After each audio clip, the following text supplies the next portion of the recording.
جیسے تمہیں معلوم نہیں ہے یہاں تم صدقہ نہیں کہہ سکتے، جیسے مجھے معلوم نہیں ہے تمہیں بھی، اس لیے آپ نے فرمایا مل مسئول عنہا بأعلم من السائل. عربی بڑی خاندانی زبان ہے، خدا کی قسم. عربی جو ہے نا بڑی پیاری زبان ہے، کسی کو صحیح آتی ہو تو عربی کی بلاغت کا عربی میں ہی مزہ ہے. مل مسئول عنہا بأعلم من السائل، جس سے پوچھا جا رہا ہے وہ پوچھنے والے سے زیادہ نہیں جانتا. جس سے پوچھا جا رہا ہے وہ پوچھنے والے سے زیادہ نہیں جانتا.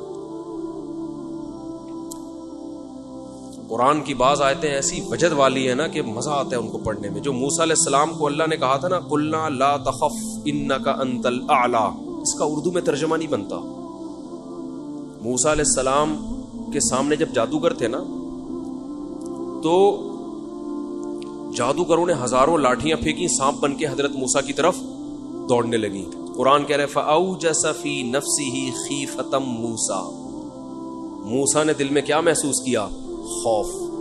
دیکھو قرآن کے الفاظ یہ نہیں ہے کہ موسیٰ گھبرانے لگے، کیونکہ اگر گھبرانے لگتے نا دشمن پہ روب ختم ہو جاتا، دشمن کہتا ہار گئے. قرآن دل کی کیفیت بیان کر رہے. موسیٰ نے گویا اپنے ظاہر پہ کنٹرول کیا ہوا تھا، سمجھ رہے؟ ظاہر پہ کیا کیا ہوا تھا حضرت موسیٰ علیہ السلام نے؟ کنٹرول کے مجھے بالکل گھبراہٹ نہیں ہے، لیکن قرآن دل کی کیفیت بیان کر رہا ہے. دل میں کیا تھا؟ خوف. یہ بلاغت ہے. فاوجس فی نفسہ، خاف موسیٰ نہیں ہے موسیٰ خوف زدہ ہو گئے. اس لیے ہم کہتے ہیں نا فلاں خوف زدہ ہو گیا، تو اس سے یہ متبادر ہوتا ہے کہ یعنی دیکھنے میں ایسا لگ رہا تھا کیا ہو گیا، اس خوف کے آثار دل سے کہاں آئے؟ جسم پہ. حضرت موسیٰ نے اپنے اوپر کنٹرول کیا کہ یہ اتنا بڑا مقابلہ ہو رہا ہے اسلام اور کفر کا، ایمان اور کفر کا، کہ اگر میں گھبرانے لگا نا ان کے سامنے تو یہ ان سے ان کا مورال کیا ہو جائے گا؟ بلند. تو قرآن کہہ رہا ہے اوپر سے تو بڑے کانفیڈنس کے ساتھ، لیکن دل کی کیفیت کون جانتا ہے؟ اللہ. فاوجس فی نفسہ، قرآن کہہ رہا ہے دل کے اندر موسیٰ کو خوف محسوس ہوا. قلنا، ہم نے کہا. ہم نے کیا کہا؟ دل کے اندر وحی کی اللہ نے بھی. دل گھبرا رہا ہے تو دل میں وحی کی. لا تخف، اے موسیٰ خوف مت کر. انک انت الاعلی، آج کے دن تو ہی غالب ہوگا. یہ نہیں کہا انک الاعلی، نا نا نا نا نا، انک الاعلی نہیں کہ تو غالب ہوگا. انکا، دیکھو انکا کا معنی بھی وہی ہے جو انکا انتا ہے. کا کا مطلب بھی تو، انتا کا معنی بھی تو. تو جب ایک دفعہ کا کہہ دیا تو دوبارہ انتا کہنے کی کیا ضرورت ہے بھائی؟ ابے چھوڑو یار، رہنے تو تم لوگ کو بہت مشکل ہے بات سمجھا. مجھے مزہ آ رہا ہے نا اس آیت میں، وہ آپ سوچ بھی نہیں سکتے. قرآن یہ نہیں کہہ رہا انک الاعلی کہ تو کیا ہو جائے گا، تو ہی برتر ہوگا، تو ہی غالب ہوگا. انکا انتا، یہ تاکید کے لیے. اے موسیٰ تو، صرف تو، ٹھیک ہے نا، اکیلا. الاعلی، اور اعلی بھی نہیں ہے. اصولی طور پر خبر پر الف لام داخل نہیں ہوتا. گرامر کے لحاظ سے اصولی طور پر انکا انتا اعلی ہونا چاہیے، یا انکا، سوری انتا نہیں، انکا اعلی. مبتدا معرفہ ہوتا ہے، خبر کیا ہوتی ہے؟ نکرہ. سمجھتے نہیں ہو بات کو؟ جب پڑھو گے نہیں رات کو تو سمجھو گے نہیں بات کو. انکا اعلی ہونا چاہیے. اے موسیٰ تو غالب آ جائے گا، یہ مطلب ہوگا سیدھا سیدھا ترجمہ اس. اللہ نے اعلی پہ الف لام لگا دیا. الف لام جب لگتا ہے نا کسی، تو وہ کسی اسپیسیفک چیز کو کہتے ہیں. جیسے کتاب کا مطلب کوئی بھی کتاب، الکتاب کا مطلب کوئی اسپیسیفک، کوئی خاص کتاب. آپ جب کہتے ہیں بندہ آیا ہے، بچے گھر میں آ کے بتا رہے ہوتے ہیں پنجاب میں بندہ آیا ہے، کراچی میں کہتے ہیں آدمی آیا ہے کوئی. یہ بندہ کا لفظ پنجاب سے امپورٹ ہوا ہے. کراچی میں لوگ کہتے تھے کوئی انسان آیا ہے، کوئی آدمی آیا ہے، تو پنجاب میں کیا کہتے ہیں اس کو؟ بندہ آیا ہے. اچھا شگون کے انسان کا بچہ بن جائے وہ بندہ بن جائے، ٹھیک ہے نا. تو ہم جب کہتے ہیں کوئی بندہ آیا ہے، یہ ایک بندہ آیا ہے، تو وہ ان نون ہوتا ہے. ابو کو بتا رہے ہوتے ہیں ابو ایک انکل آئے ہیں، اس کا مطلب کیا ہوتا ہے؟ کوئی ہے. لیکن اگر ایسا بندہ آیا ہو جس کا آپ کو پتا ہو، یعنی پہلے آ چکا ہو اور آپ اس کے انتظار کر رہے ہو، وہ اسپیسیفک وہ بندہ آ چکا ہو، تو عربی میں کہیں گے البندہ. بندہ عربی کا لفظ نہیں، لیکن میں سمجھانے کے لیے. جاء رجل، یہ سڑے راغلے، یو سڑے کہیں گے نا, یو سڑے راغ لے, موقع دے کے بھاگ لے. ایک بندہ آیا ہے, جا الرجل, تو اس کا مطلب وہ ایک مخصوص بندہ ہے جس کا پہلے سے آپ کی کھوپڑی میں تصور ہے. تو قرآن کہہ رہا ہے انکا انت الاعلی. الاعلی کا مطلب کہ جب مقابلہ ہو رہا ہے نا, تو جو شخص برتر آنے والا ہے لوگوں کے ذہن میں گویا کہ اس کا ایک تصور ہے کہ ایک نہ ایک جیتے گا, تو وہ جو جیتنے والا مخصوص شخص ہے, آپ کے علاوہ کوئی بھی نہیں ہے وہ, اور صرف آپ ہی ہو. الاعلی کون ہے آج؟ الاعلی, اعلی نہیں بلکہ الاعلی کون ہے؟ پورا ترجمہ ہو نہیں سکتا اس کا. وہ کون ہے؟ اے موسیٰ صرف اور صرف تو ہی ہے, تو لا تخف, تجھے خوف زدہ ہونے کی ضرورت نہیں ہے. تو کیا بات کر رہا تھا میں, یہ آیت کہاں سے آ گئی؟ ہاں, تو یہی نبی صلی اللہ علیہ وسلم نے جو فرمایا نا, مل مسئول عنہا بأعلم من السائل, بھی کیا ہے؟ بلاغت ہے. جس سے پوچھا جا رہا ہے وہ سائل, مسئول سائل سے زیادہ نہیں جانتا.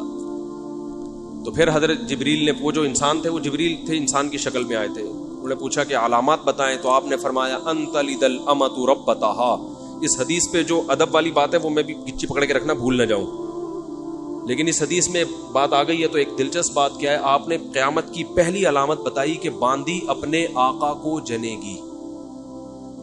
یعنی لونڈی اور غلام سے جو بچہ پیدا ہوگا وہ ماں کا بیٹا کم اور ماں کا باپ, بولو, زیادہ. ماں کا مولا اور ماں کا آقا زیادہ ہوگا. غلام کی مثال نہیں دی کیونکہ غلام مرد ہوتا ہے نا, اس پہ تصرف تھوڑا سا پھر بھی کم ہوتا ہے, یعنی وہ آپ کی ملکیت میں ہوتا ہے لیکن اس پہ کنٹرول کم ہوتا ہے کیونکہ آدمی ہے. جب عورت آپ کی ملکیت میں ہوتی ہے, لونڈی, اس پہ وہ تو کمزور ہے نا, اس پہ کیا ہوتا ہے آپ کا تصرف زیادہ. تو جو مکمل غلام اور باندی تھی وہ جب جنے گی جس نسل کو, تو ہونا تو یہ چاہیے تھا کہ جس نے جنا ہے اس کا مقام اونچا, لیکن جس کو جنے گی نا وہی اس پہ کیا کرے گا. یعنی ماں کا تو ایسا حق ہے نا, ماں کو تو ساری دنیا جانتی ہے نا کہ ماں نے کیسے گود میں پالا, کیسے جنا, اور لوگ ماں کے تانے دیتے ہیں نا.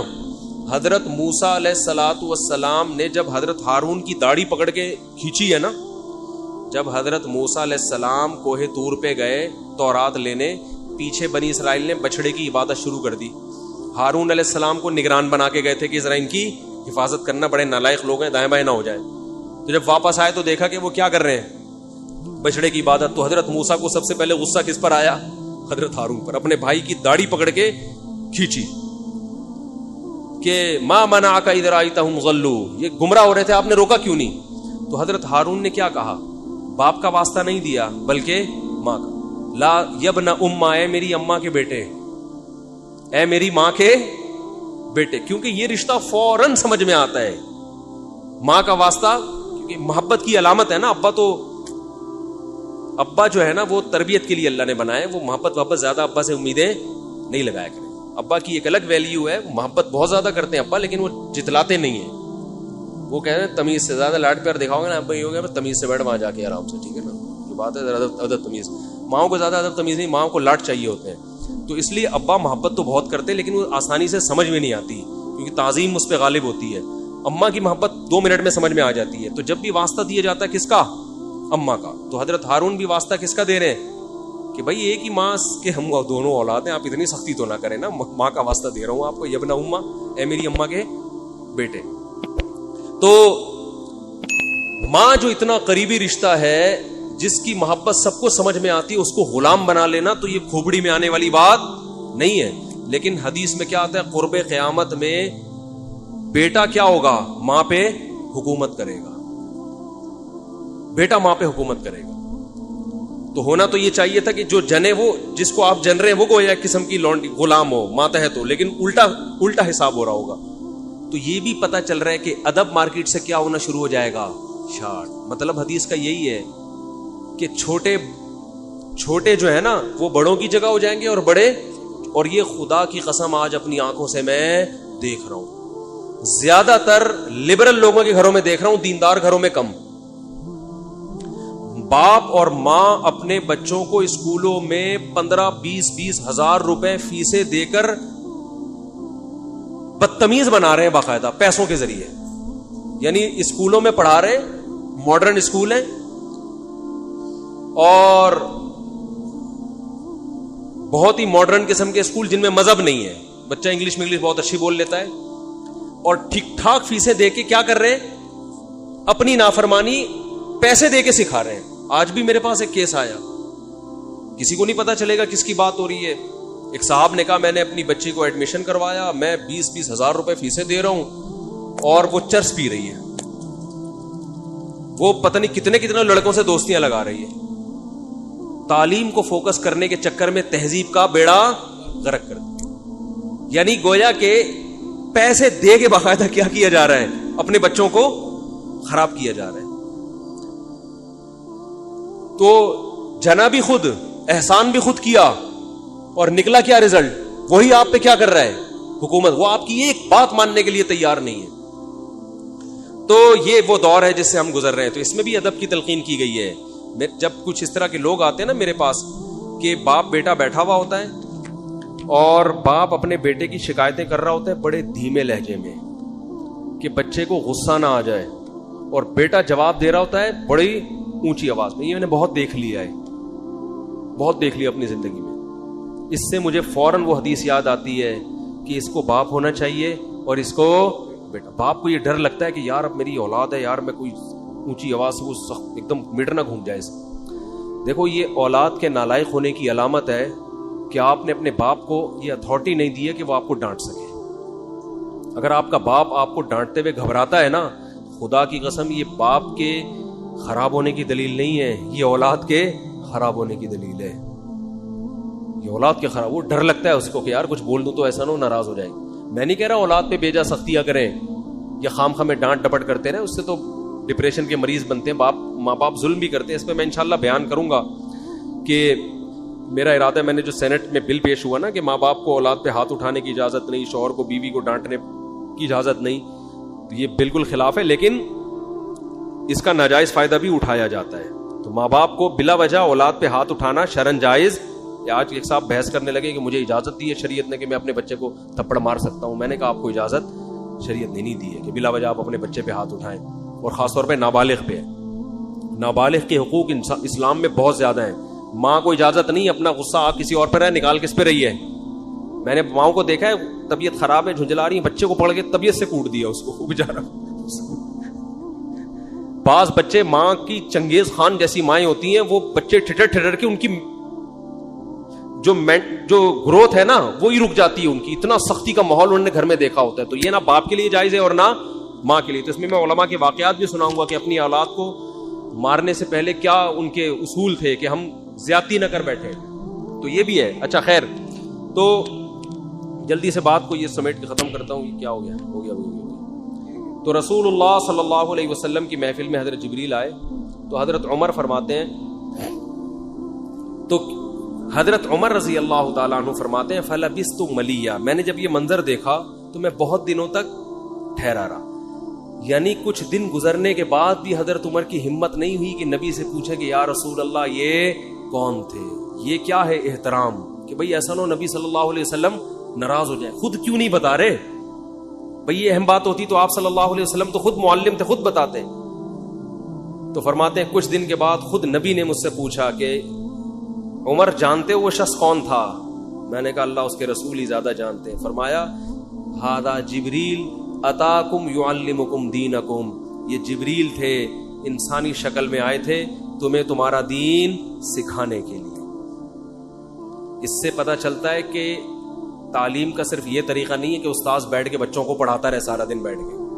یہ نیچرل وے آف ٹیچنگ ہے کہ ایک ماحول بنا دیا, ایک شخص آ رہا ہے, صحابہ اچھا پھر ایک تعجب کی فضا قائم کی گئی تاکہ نا ان کو یہ محفل یاد رہے.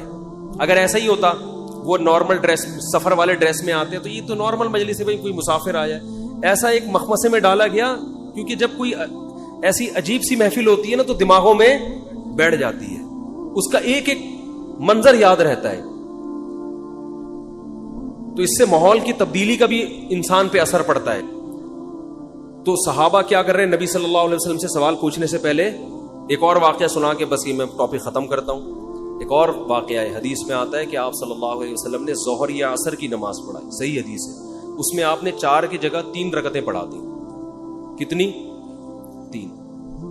اب صحابہ سوال نہیں پوچھ رہے کہ یا رسول اللہ یہ آپ سے غلطی سے ایسا ہوا ہے، کیا ہوا ہے؟ خوف زدہ. حضرت ابو بکر اور عمر بالکل پیچھے بیٹھے ہوئے ہیں. حدیث میں آتا فہابا ان یتکلماہ، آپ گھبرائے کہ آپ اس بارے میں نبی سے سوال پوچھیں. کیوں؟ ہو سکتا ہے نبی کو اس بات پہ غضب آ جائے کہ بھائی جب میں نے 3 پڑھائی ہیں تو میرے 4 پڑھنے سے جب چاہ کہ ہاں تمہاری یہ نیکی لکھی جا رہی ہے تو حلال کی طرف آؤ اور کسی کی مت سنو. سمجھتے ہو؟ بائک پہ گاڑی پہ پہلے سے موسٹ وانٹڈ لکھ کے لگا دو، کسی کی مت سنو. اس میں ٹینشنیں آئیں گی، برداشت کرو اللہ کے لیے. سمجھتے ہو؟ میں اپنی ٹینشنوں کے قصے سنانا شروع کر دوں آپ پاگل ہو جاؤ گے. آپ کہتے ہو مسا بڑے ہنسی خوشی